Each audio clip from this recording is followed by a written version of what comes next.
En la historia de la Biblia, el rey Salomón fue el gobernante más sabio que Israel tuvo. Y en las escrituras hebreas hay 3 libros que se conectan con él: Proverbios, Eclesiastés y el Cantar de los Cantares. Estos transmitieron el legado de la sabiduría de Salomón, pero de una manera sorprendente. Hablemos de cómo leer los libros de Salomón. Bien, para apreciar realmente la historia de la sabiduría de Salomón, tenemos que regresar al jardín del Edén. Donde Dios creó a la humanidad, varón y hembra. Sí, a Adán y a Eva. Y Dios los designa para gobernar el mundo, juntos, en intimidad y amor. Reyes y reinas de la creación. Ahora, para poder gobernar tienes que ser sabio, y los humanos tienen una elección sobre cómo obtener sabiduría. Sí, ellos podían vivir de acuerdo con la sabiduría de Dios, la cual lleva a la vida, o podían hacerse sabios en su propia opinión. Y eso es lo que eligieron, tomar el conocimiento del bien y el mal en sus propias manos. Inmediatamente, la intimidad entre el hombre y la mujer se rompió. Escondieron su cuerpo el uno del otro y luego también de Dios. Su elección lleva a la división y a la muerte.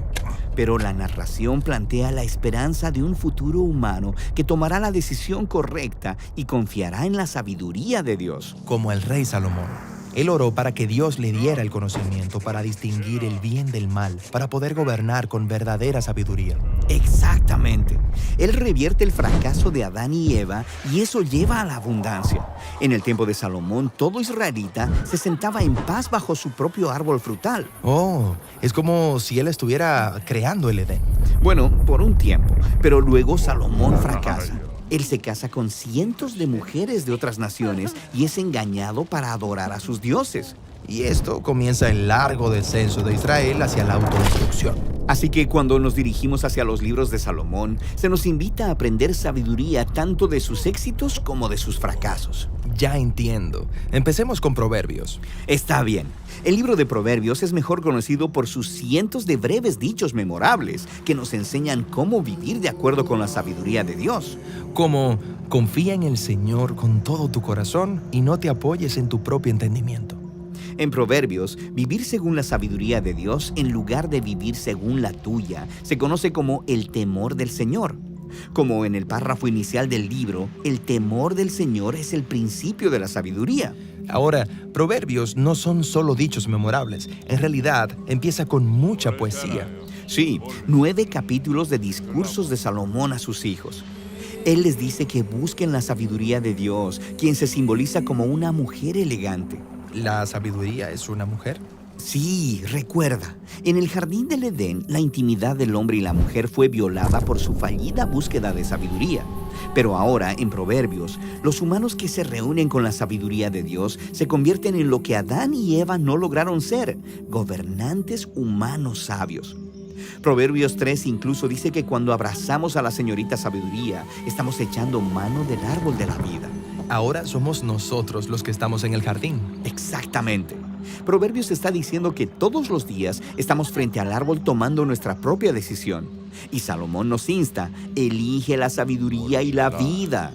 Ya entiendo. Entonces, ¿cómo encaja Eclesiastés en la historia de Salomón? Bueno, en este libro es como si estuviéramos conociendo a Salomón cerca del final de su vida, y él ofrece algunas reflexiones sobrias. La vida es Hebel. Esta es la palabra hebrea para vapor o humo, que es impredecible e incontrolable.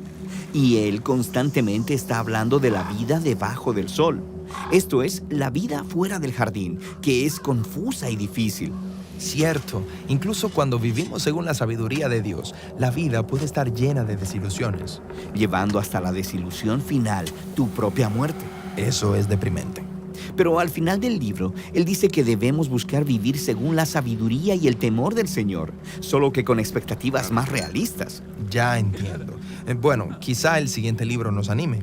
El Cantar de los Cantares, un poema de amor entre un hombre y una mujer, hará que te sonrojes. Sí, en su significado más básico, este libro es poesía romántica hebrea subida de tono. Pero recuerda, en Proverbios, la búsqueda de sabiduría de la humanidad fue representada con el simbolismo de un hombre persiguiendo a una mujer en un jardín. Pero en esta canción es la mujer quien está buscando y anhelando a su amado. Sí, es una imagen poética de la señora sabiduría buscándonos para que podamos tener vida. De hecho, la canción termina con un poema acerca de cómo el amor de la señora es más poderoso que la misma muerte. Así que la canción funciona en dos niveles. Está celebrando el deseo de intimidad de los humanos. Y está diciendo que ese deseo apunta al propósito final de la humanidad, estar unidos a Dios y a su sabiduría. Así podemos gobernar, unidos el uno al otro. Exactamente. Esta es la razón por la que la canción termina con el hombre y la mujer unidos en amor bajo un árbol frutal. Entonces, la historia de Salomón y de estos 3 libros nos invitan a vernos a nosotros mismos en la historia bíblica completa. Sí, tratan de cómo Dios nos diseñó a todos para gobernar el mundo según su sabiduría, para que todos podamos encontrar la verdadera vida.